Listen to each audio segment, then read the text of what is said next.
샬롬, 우리 하나님께서 오늘도 저와 여러분들에게 평안을 주시기 바랍니다. 오늘 하나님께서 우리에게 주신 말씀은 열왕기하 제19장 29절에서 37절까지는 말씀입니다. 하나님이 하시면 쉽습니다. 인간의 절망은 하나님의 기회가 되기도 하죠. 하나님은 전능하신 분이십니다. 저와 여러분들이 그렇게 믿고 그렇게 고백하시죠? 진정 믿으신다면 하나님의 손에 맡겨라.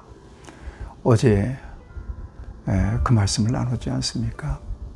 히스기야가 성전에 올라가서 사내립의 그 포고문을 하나님 앞에 펴놓고 간절히 기도했더니 하나님께서 응답해 주셨어요. 그리고 사내립 아수르 내가 대적하겠다 나서시지 않습니까? 여러분, 이 땅에서 저와 여러분들이 하나님을 믿고 사는데, 그죠? 예수 믿고 죄사함 받고 죽으면 천당 간다. 이건 틀림없는 진리지만, 그러나 신앙의 목적이 거기에만 있지 않습니다. 살았을 때는 뭐 할 거예요? 살았을 때 하나님은 하나님의 자녀들을 어떻게 돌보실까요?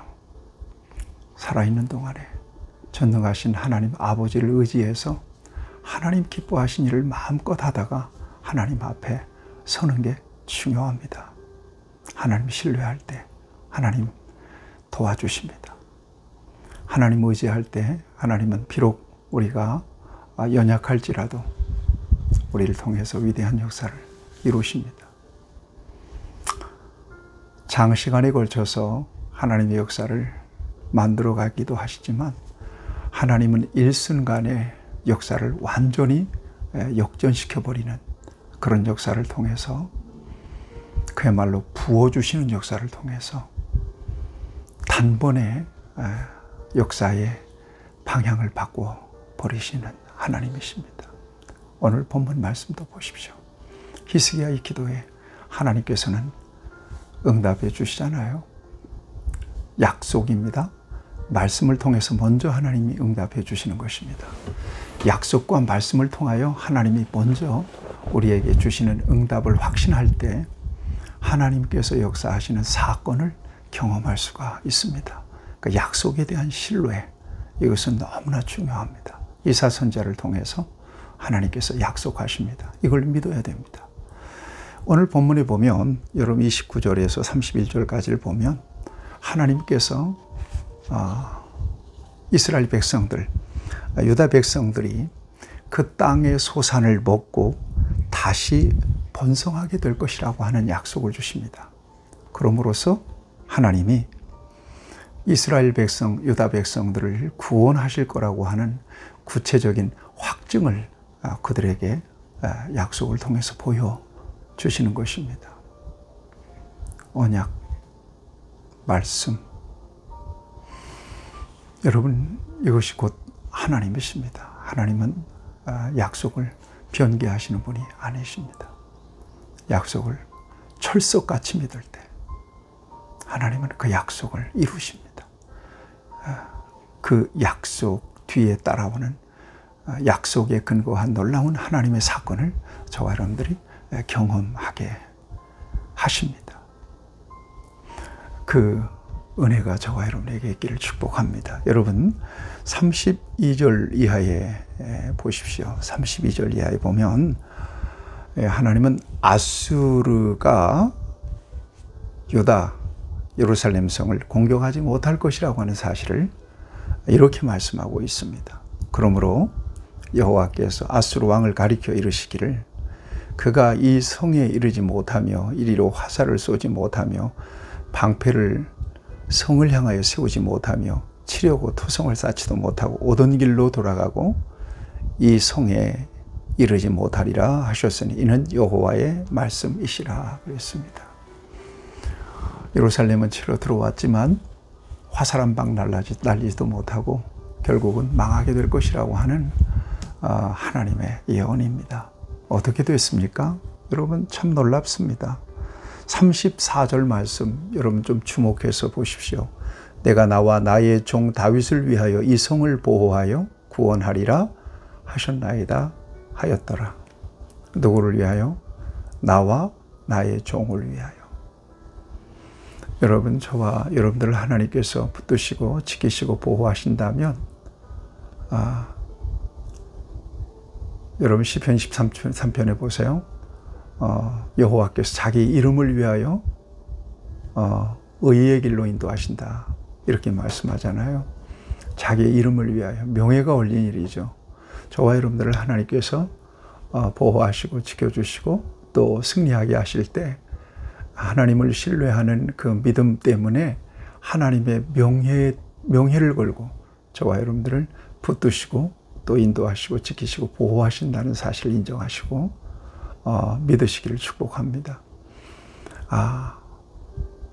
나에게 하나님 명예가 걸려 있구나. 하나님 나로 승리하게 하시고 나로 이 땅에서 하나님 자녀로서 복을 누리게 하시는 것은 하나님의 명예 때문이구나. 하나님의 이름 때문이구나. 이 믿음을 가지세요. 하나님의 명예가 걸려있는 사람들이 바로 저와 여러분들입니다. 독생자 예수님을 이 땅에 보내서 저와 여러분들을 구원하실 때는 하나님이 보통 사랑이 아니잖아요. 그 사랑으로 저와 여러분들을 그리스도 안에서 빚어서 포에마, 가장 존귀한 작품으로 여기시고 두고 보기도 아까울 만큼 존귀하게 여기시는 분이 하나님이신데 저와 여러분들을 돌보시지 않겠습니까? 예수님이 기도를 가르치실 때 공중의 새를 보라, 들의 백합화를 보라.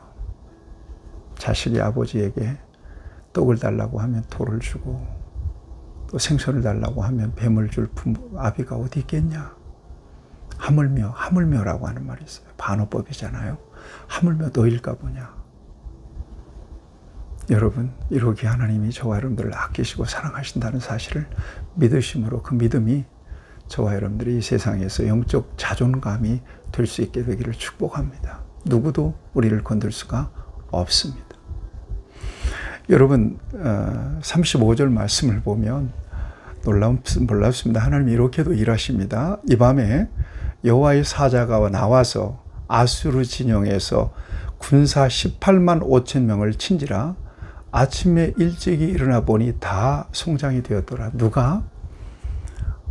여호와의 사자가, 하나님께서 천사들을 통해서 아수르의 모든 병사들을 친 겁니다. 한밤에. 그래서 여기 보니까 18만 5천 명이 다 시체 송장이 되어버리고 만 것입니다. 믿읍시다. 하나님이 이렇게도 역사하신다면 저와 여러분들의 일생에 정말 저와 여러분들이 아무리 코너에 몰렸더라도 하나님께서 구출하실 방법이 있습니다. 하나님 나서시면 단숨에 역전될 수 있습니다. 그래서 하나님을 바라봐야 합니다. 하나님을 의지해야 됩니다. 우리를 도우실 분은 하나님밖에 없습니다. 내가 산을 향하여 눈을 들리라. 나의 도움이 어디서 올고 나의 도움은 천지를 지으신 여호와에게서로다. 이렇게 철석같이 믿으셔야 됩니다. 믿는 자에게 같은 놀라운 승리와 도움을 주십니다. 그러면 사네립은 어떻게 됐느냐? 아수르 왕 사네립이 떠나 돌아가서 니느웨에 거주하였더니, 그러니까 예루살렘을 침공하고 들어와서 사람방 날리지 못하고 이렇게 군인이 하나님의 사자들을 통해서 몰살당하고 사네립은 니느웨로 도망갑니다. 어떻게 됐습니까? 37절에 보니까 그가 그의 신 니스록의 신전에서 경배할 때 아마 마음이 복잡했을 거 아니겠어요? 전쟁에서 그런 일을 경험한 왕이니까요. 아드람멜렉과 사레셀이 그를 칼로 쳐 죽이고 아라랏 땅으로 그들이 도망하며 그 아들 에셀 핫돈이 대신하여 왕이 되니라. 신하들의 반역으로 그는 살해를 당하게 돼요. 사네립은. 왜 그랬죠?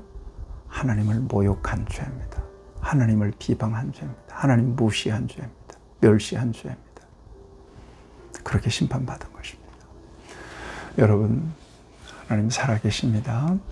전능하시고 우리를 도와주실 수 있는 분이 하나님이십니다. 하나님 섬기고 사랑한다고 고백하면서 저와 여러분들이 우리의 마음의 간절한 소원들, 또 당면은 여러 가지 어려운 일들 다 하나님의 손에 넘겨드리고 하나님이 일하시는 역사를 보기 원합니다. 단숨에 하나님은 저와 여러분들의 삶을 역전시키셔서 영광과 살아계신 능력을 나타내 주실 줄로 믿습니다. 오늘이 바로 그런 날이 되기를 축복합니다. 하나님 아버지, 오늘도 전능하신 능력으로 우리를 돌보사 하나님의 방법으로 승리하게 하여 주시옵소서. 예수님의 이름으로 기도하옵나이다. 아멘. 여러분 축복합니다.